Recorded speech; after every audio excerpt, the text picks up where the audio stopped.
সাংবাদিকতা বর্তমান পৃথিবীতে সবচেয়ে চ্যালেঞ্জিং পেশাগুলোর অন্যতম এবং একজন নারীর জন্য তা আরো বেশি প্রতিকূল। কিন্তু সেই হাজারো বাধাকে অতিক্রম করে যিনি সামনে এগিয়ে যান সেই তো কীর্তিমতী। এমনই এক কীর্তিমতী চট্টগ্রামের মেয়ে, চিত্র সাংবাদিক শাহরিয়ার ফারজানা। আমি যখন অষ্টম শ্রেণীতে পড়ি তখন আমার মেজুদুল্লাহ ভাই আমাকে প্রথম ক্যামেরা উপহার দিয়েছিলেন। সে থেকে ফটোগ্রাফির প্রতি আমার আগ্রহ।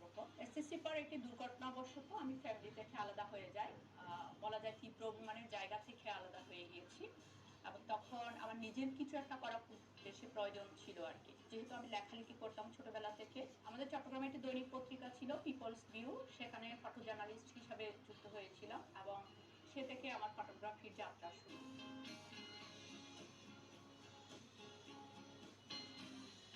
প্রায় 17 বছরের ক্যারিয়ারে কাজের প্রতি নিষ্ঠা ও আন্তরিকতার ফলস্বরূপ 13টি পিএস গোল্ড সহ 165টিরও বেশি জাতীয় ও আন্তর্জাতিক পুরস্কারে ভূষিত হয়েছেন তিনি।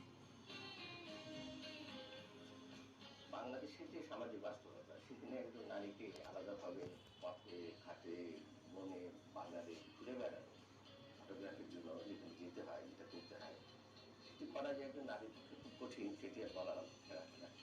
কিন্তু সেটা